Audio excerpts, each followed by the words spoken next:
Hello friends, welcome to my YouTube channel A to Ayurveda. आज का जो हमारा वीडियो का टॉपिक है वो है मेंस्ट्रुअल साइकिल।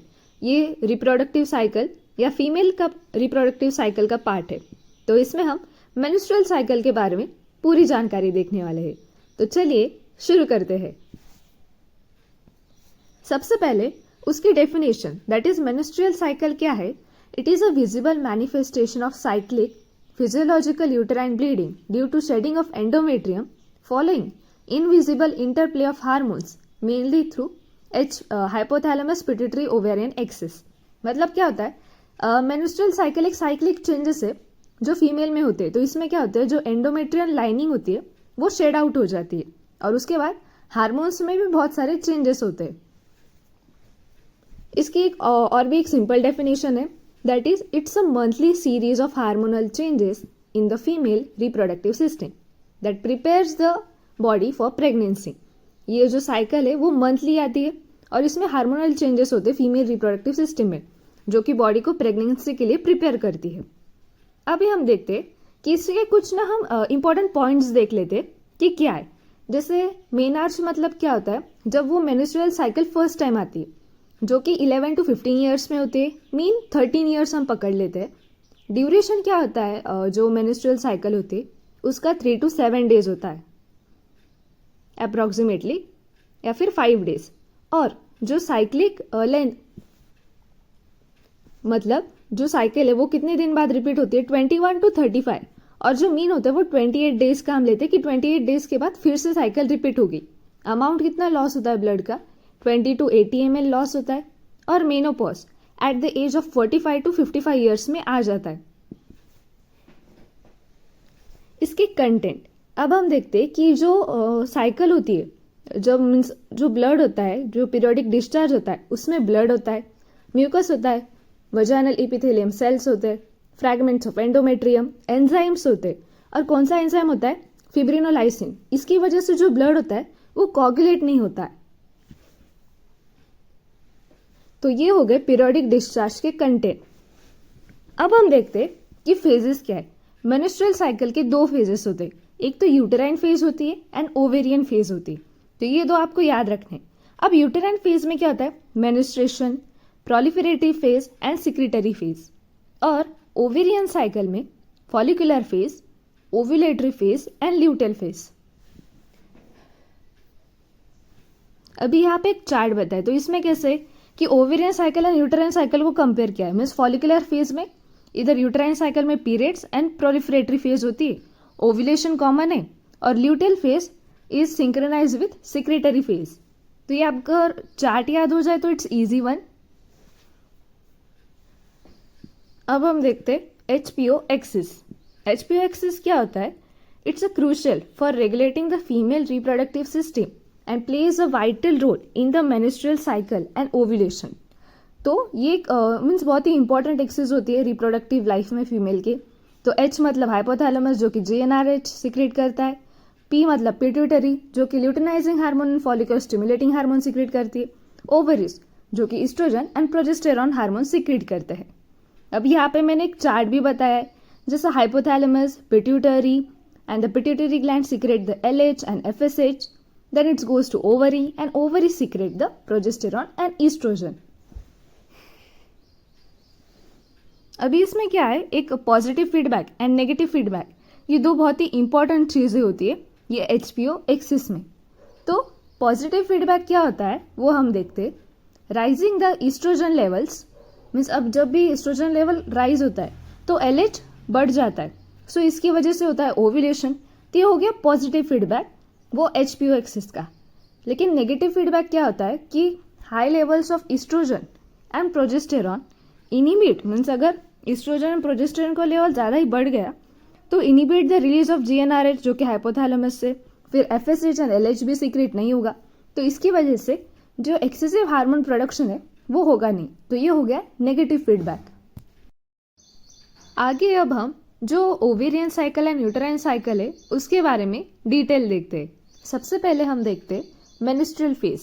तो मेनिस्ट्रुअल फेज का जो ड्यूरेशन होता है वो हम अप्रॉक्सीमेटली 5 डेज ले सकते हैं, जैसे 3 to 7 डेज बताया। तो मेनिस्ट्रुअल फेज में होता क्या है कि जो यूटेराइन लाइन होती है वो शेड आउट हो जाती है। वो क्यों शेड आउट हो जाती है? क्योंकि ईस्ट्रोजन एंड प्रोजेस्टेरॉन का लेवल कम होता है। सेम टाइम जो फॉलिकल्स होते हैं वो डेवलपिंग के लिए स्टार्ट हो जाते हैं। तो आपको ये याद रखना है कि जब भी ईस्ट्रोजन एंड प्रोजेस्टेरॉन का लेवल मीन्स लेवल जो है वो कम होगी तब हमें पीरियड्स आएंगे, मतलब मेंस्ट्रुअल फेज स्टार्ट होगी। अब हम देखते प्रोलिफरेटिव फेज। तो प्रोलिफरेटिव फेज में क्या होता है? It ends with the ovulation on day 14। मतलब ये फेज कहाँ से होगी? डे 5 से डे 13 तक हम इसे, या डे 14 तक ले सकते। तो ये इसका ड्यूरेशन है।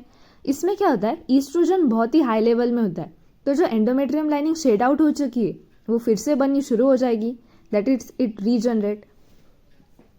अब जब ईस्ट्रोजन हाई तो ब्लड वेसल स्टिमुलेट मीन्स ज़्यादा ब्लड वेसल्स होंगे वहाँ पे एंडोमेट्रियम के, जो कि न्यूट्रिएंट्स एंड ऑक्सीजन सप्लाई करेंगे ताकि एंडोमेट्रियम जो है वो जल्दी से रीजनरेट हो जाए। अब हम देखते हैं सिक्रीटरी फेज के बारे में। सिक्रीटरी फेज में क्या होता है? आफ्टर ओव्यूलेशन के बाद ही ये फेज होते हैं, तो कॉर्पस ल्यूटियम फॉर्म होता है, और जो कॉर्पस ल्यूटियम होता है वो प्रोजेस्टेरॉन सीक्रेट करता है। एंड कॉर्पस मीन्स जो ल्यूटियम है जब भी वो डीजनरेट हो जाता है तो प्रोजेस्टेरॉन एंड ईस्ट्रोजन की लेवल कम हो जाती है, क्योंकि वो प्रोजेस्टेरॉन सीक्रेट कर रहा होता है लेकिन अब वही नहीं है तो उसकी लेवल ड्रॉप डाउन हो जाएगी। This drop leads to break down of endometrial lining, और फिर से हमारी मेंस्ट्रुएशन साइकिल स्टार्ट हो जाती है। तो कॉर्पस ल्यूटियम ईस्ट्रोजन भी सीक्रेट करता है लेकिन बहुत लिटिल अमाउंट में करता है, मेन उसका प्रोजेस्टेरॉन ही, लेकिन जब वो कम होगा तो फिर से हमारे जो मेंस्ट्रुअल साइकिल है वो स्टार्ट हो जाएगी। अब हम देखते हैं ओवेरियन साइकिल के बारे में। ओवेरियन साइकिल में सबसे पहले फॉलिकुलर फेज, तो ये डे 1 से स्टार्ट होती है and it ends with the ovulation, begins at day 1 of menstrual cycle and ends with ovulation. तो इसमें क्या होता है? जो FSH हार्मोन होता है it promotes the development of several ovarian follicles जो होते हैं वो स्टार्ट होते हैं डेवलपिंग के लिए, लेकिन उसमें से एक ही फॉलिकल होता है जो मैच्योर होता है, उससे हम कहते हैं ग्राफियन फॉलिकल। उसकी जो साइज होती है वो 20 mm तक होती है। मैच्योरिंग जो फॉलिकल होता है तो वो क्या रिलीज करता है? ईस्ट्रोजन रिलीज करेगा, तो इसमें ईस्ट्रोजन रिलीज होता है फॉलिकुलर फेज में।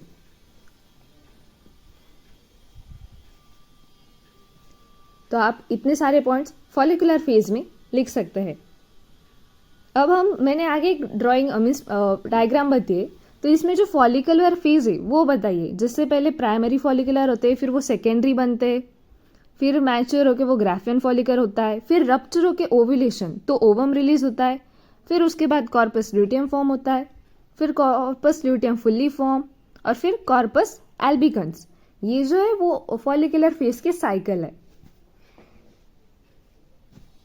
अब हम देखते ovulatory phase. It is the shortest phase, मतलब जो 14 डे पे होती है वो ओव्यूलेटरी फेज। ये क्यों होती है? क्योंकि जो LH लेवल है वो बहुत ही हाई हो जाता है, तो इससे जो है फॉलिकुलर बर्स्ट हो जाते हैं, और फिर रिलीज मैच्योर ओवम। जो मैच्योर ओवम है वो रिलीज होता है ओवरी से। LH surge is the main trigger for ovulation, means LH इतना बढ़ता है कि इसकी वजह से ओव्यूलेशन होता है। सो मेन हार्मोन जो होता है वो ओव्यूलेटरी फेज में वो LH ही होता है। अब हम देखते हैं कि luteal phase. Luteal phase after ovulation के बाद होती है। The rupture follicle becomes the corpus luteum, means जो फॉलिकल रप्चर हुआ है तो वो क्या बनेगा? कॉर्पस ल्यूटियम बनेगा। Progesterone prepares the endometrium for implantation, और मैंने आपको पहले ही कहा है कि कॉर्पस ल्यूटियम प्रोजेस्टेरॉन सीक्रेट करता है, इसलिए प्रोजेस्टेरॉन एंडोमेट्रियम को प्रिपेयर करता है फॉर इम्प्लांटेशन, और वो FSH एंड LH की लेवल को भी इनिबिट करता है ताकि आगे कोई ओव्यूलेशन हो ना सके। It inhibits the FSH and LH to prevent further ovulation. अब इसमें दो केसेस हो सकते हैं, एक तो फर्टिलाइजेशन हो सकता है या नहीं।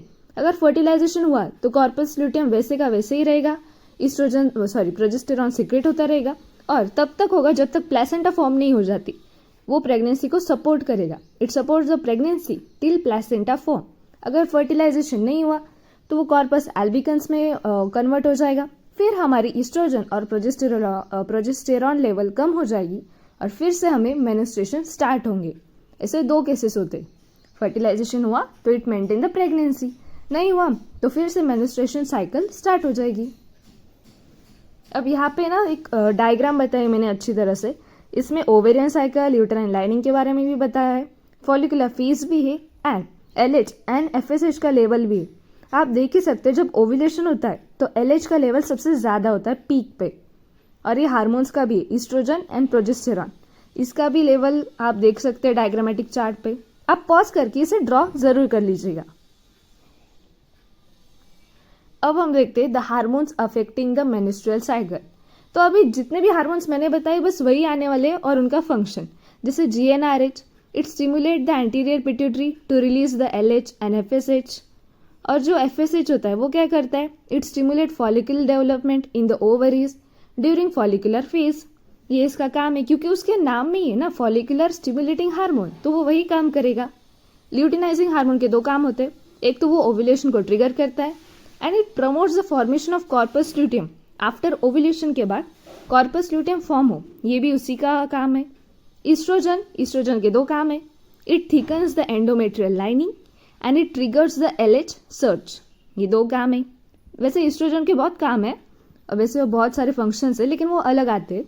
प्रोजेस्टेरॉन के दो काम है, it maintains the pregnancy and maintain the endometrium. तो हमने हार्मोन्स के बारे में देख ले। अभी हम एक बार शॉर्ट में समरी देख लेते हैं अभी तक हमने क्या पढ़ा है। अगर आप इस चार्ट से एक बार रिवाइज कर लेंगे तो आपको सब समझ में आ जाएगा। तो मेंस्ट्रुअल फेज है फॉलिकुलर ओव्यूलेटरी ल्यूटेल फेज, वो कितने डेज की होती है वो उसका भी ड्यूरेशन मैंने बता दिया है। मेन हार्मोन्स है, अगर आप हार्मोन्स में कंफ्यूज हो रहे होंगे तो आप एक बार इसे चार्ट में देख लीजिए कि कौन सा हार्मोन बढ़ता है और कौन सा कम होता है, और उसके फंक्शन भी बताए कि मेन फंक्शन क्या होता है उस फेज में। अगर आपको ये वीडियो फास्ट लग रही होगी तो आप फिर से एक बार ये वीडियो देखिए और पॉज करके इसके नोट्स ज़रूर निकालिए, तब आपको सब सारे पॉइंट जो है वो अच्छे से समझ में आ जाएंगे।